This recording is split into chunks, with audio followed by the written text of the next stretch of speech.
Salut à tous, moi c'est Pépère, du jour parce que j'aime bien être Pépère et je suis très heureux de vous accueillir sur cette chaîne YouTube qui vous verrez sera un petit peu spéciale. Pour me présenter, j'ai 41 ans, presque toutes mes dents et j'ai pas mal évolué dans le milieu de l'informatique et beaucoup dans celui de la robotique.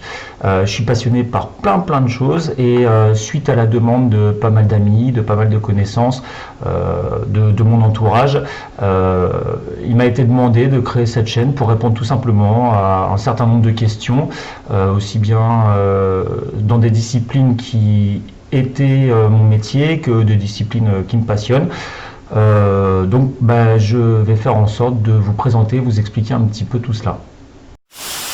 Alors déjà, je pense que c'est pas utile de le préciser, je suis tout sauf un professionnel de YouTube, je ne suis pas un YouTuber, j'ai du matériel, une simple webcam avec son micro, l'idée n'étant pas de faire une grande production, mais vous interpeller sur des sujets que j'estime qui sont pépères. Ces sujets-là peuvent être divers et variés, des sujets que je trouve cool, des sujets qui m'amusent, des sujets qui m'intéressent, et puis pouvoir en fait en parler avec vous, parce que ce qui m'intéresse aussi, c'est d'avoir vos commentaires et de pouvoir rebondir dessus. Alors au niveau de mon parcours, en fait, il est assez compliqué. J'ai commencé à faire de la programmation, je sais plus, vers l'âge de 15 ans, quelque chose comme ça. Je me suis pas trop mal débrouillé, j'ai beaucoup travaillé sur les intelligences artificielles et les systèmes de données, ce qu'on appelle aujourd'hui le cloud computing, les réseaux de neurones, le big data, tout ce genre de choses, mais à l'époque ça portait pas ces noms-là. De sorte qu'à la fin des années 2000, vers 2009, tout ça, ça commençait à me casser un peu les pieds. Et puis avec une bande de copains, on a décidé de créer une société, une entreprise de robotique, Silkdroid, qui malheureusement a fermé il y a un an, donc en 2019 du coup. Une société qui a duré pendant 8 ans, où on était parmi les seuls fabricants de robots humanoïdes français. Ça m'a permis de participer à tout un tas de colloques, à un tas de congrès, de rencontrer tout un tas d'hommes politiques, de rencontrer tout un tas d'inventeurs, de savants venant de toute la planète. Donc en fait, je pense avoir une assez bonne connaissance en fait du milieu de la robotique de pointe, robotique de service, notamment des intervenants. Donc ça, c'est des sujets de toute façon qui seront assez récurrents dans mes vidéos et que j'aborderai. Parallèlement à ça, j'avais créé une association de robotique aussi, l'association Caliban, qui existe toujours, donc je ne suis plus président ou quoi que ce soit, mais qui existe toujours, et je pense que je vous en parlerai aussi assez souvent, puisqu'elle continue à organiser tout un tas de trucs, et même si je regarde ça de loin, je suis toujours un peu partie prenante, c'est un peu un de mes bébés. Donc au niveau CV, connaissances, voilà, j'ai surtout travaillé sur l'intelligence artificielle, la robotique et côtoyé pas mal de monde dans ces milieux-là. Voilà, donc peut-être compris, je suis un homme de passion, j'en ai beaucoup, c'est même assez dévorant, ça me prend pas mal de temps. Et donc cette chaîne va tout simplement parler des sujets qui me passionnent, même si j'ai bossé dedans ou si c'est juste des loisirs. Donc les épisodes seront divers et variés, qui aborderont plein de thèmes différents, des thèmes sur lesquels je ne suis peut-être pas le meilleur spécialiste mondial, mais des thèmes sur lesquels je pense être relativement instruit, peut-être pouvoir vous les faire découvrir ou les partager avec vous, vous donner envie de creuser, ou vous expliquer comment les aborder, tout simplement avec passion, à la cool, et je serai disponible pour tout simplement vous me contactiez, pour me demander des précisions, ou même rectifier les erreurs que je pourrais dire, hein. J'ai pas la science infuse. Alors, un exemple des thèmes qu'on va pouvoir peut-être aborder, et même qu'on va aborder assez rapidement. Par exemple, je prends ça, on va parler pas mal d'auteurs de science-fiction, parce que c'est quelque chose qui me tient énormément à cœur.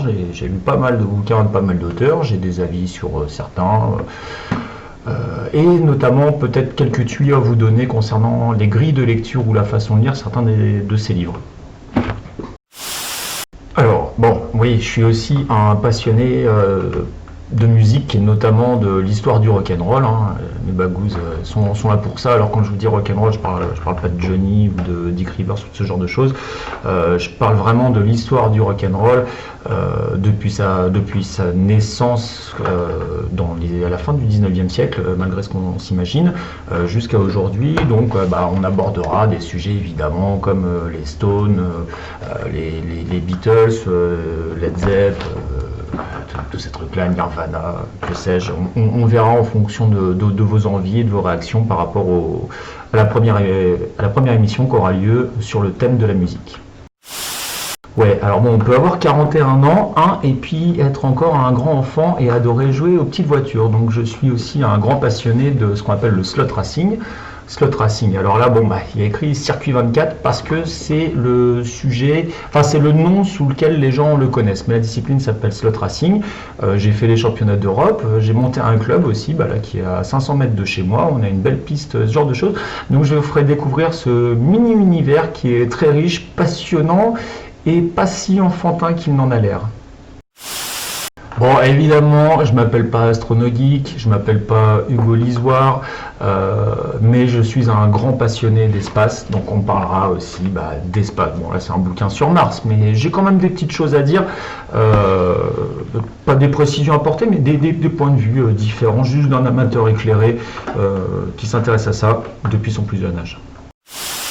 Bon, alors là on touche au Graal pour moi, le truc pour lequel j'ai décalé ma date de mariage, le truc pour lequel j'ai fait en sorte que mes enfants ne naissent pas à peu près dans cette période. On me prend pour un gros dingo avec ça, mais chaque année je réussis à embringuer des copains avec moi. Je crois que la fois où j'en ai embringué le plus, on était 25, quelque chose comme ça. C'est les 24 heures du Mans automobile.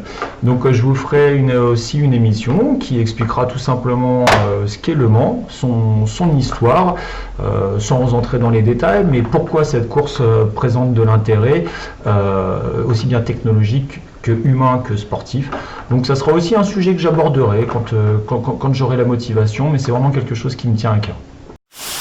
Bon, alors là maintenant un autre truc, c'est quelque chose de particulier. Je pense que je vais pas le faire tout de suite, mais c'est quelque chose que je vais traiter peut-être dans le courant de l'année. C'est ma passion pour les BD anciennes. J'adore par exemple Les Pieds Nickelés. C'est quelque chose moi qui me fait bidonner. C'est Les Pieds Nickelés. Il n'y a pas plus pépère que Les Pieds Nickelés en termes de bande dessinée. C'est des BD assez compliqués à lire quand on n'a pas les paramètres historiques, la grille de lecture. Donc j'expliquerai un petit peu ce que c'est que ce genre de choses. Bon, évidemment, vous avez compris, j'aime les romans de science-fiction, donc forcément les films, et je les adore aussi.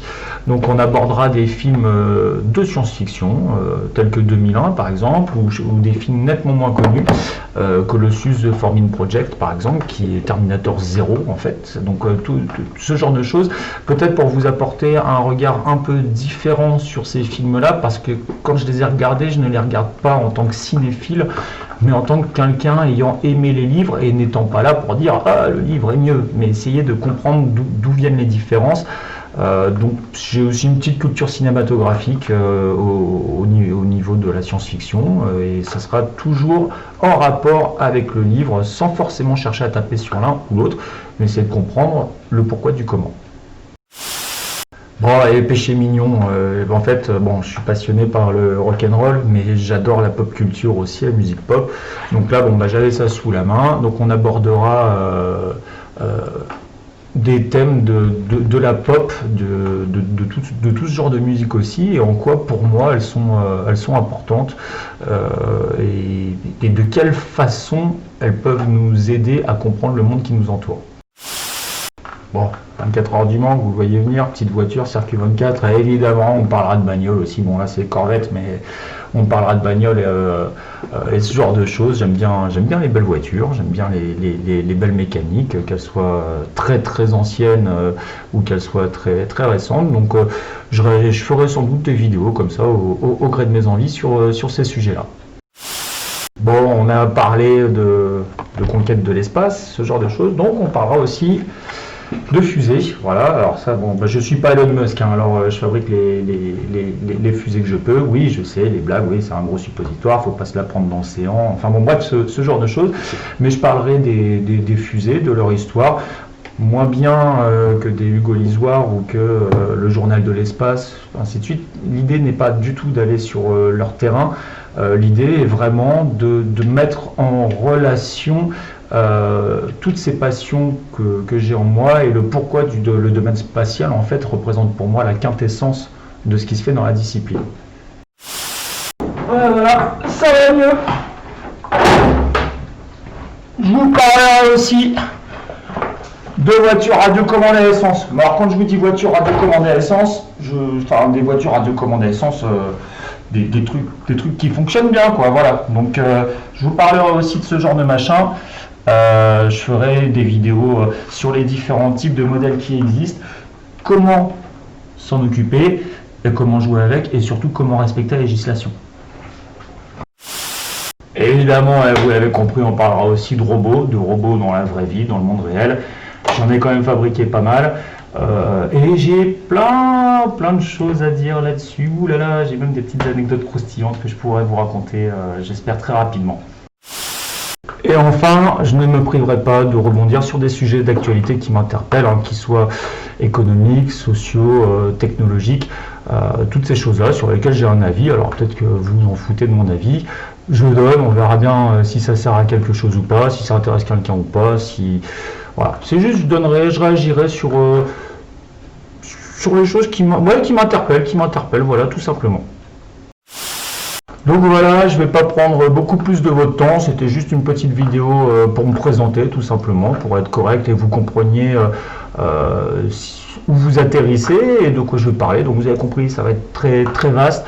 Et puis de toute façon, je pense vous fournir la première vidéo que je veux envoyer très rapidement. Je pense d'ici une petite semaine, elle sera en ligne. Ça va être une vidéo en 2 parties. C'est un sujet récurrent. On me demande même depuis une bonne quinzaine d'en parler. Attention, quand on me demandait ça, c'était même pas sur YouTube et de toute façon, cette truc-là, ça n'existait pas. On me demandait d'écrire des articles pour des journaux pour en parler et tout, chose que j'ai faite plus ou moins. J'avais rédigé pas mal d'essais sur internet à ce sujet-là. On va parler de comment lire l'intégrale d'Isaac Asimov. Déjà parce que je crois que c'est peut-être le truc qui m'intéresse le plus au monde en fait, le cycle d'Isaac Asimov. Puis ensuite parce que il y a Apple qui... pardon, je suis allergique à ce mot-là, je peux pas dire. Là, il y a une marque d'ordinateur qui apparemment va sortir le cycle des fondations en série télé. Et pour bien apprécier le cycle des fondations, je pense qu'il est extrêmement important d'avoir lu la totalité de l'œuvre d'Isaac Asimov. Donc cette vidéo sera en 2 parties. Une première partie qui traitera du cycle des robots. Voilà, alors là il n'est pas complet, hein, vous enflammez pas, qui traitera de comment lire le cycle des robots, parce que même si le cycle des robots est chronologique, en fait il y a un ordre pour lire les livres. Et après, il y aura une deuxième partie à la vidéo qui expliquera comment lire le cycle des fondations, qui suit le cycle des robots. Et là encore, même si l'histoire est chronologique, au final il y a un ordre pour lire ces romans. Étant donné que j'ai dû me taper tous les romans, je pense à peu près une bonne dizaine ou douzaine de fois dans ma vie, sans exagérer,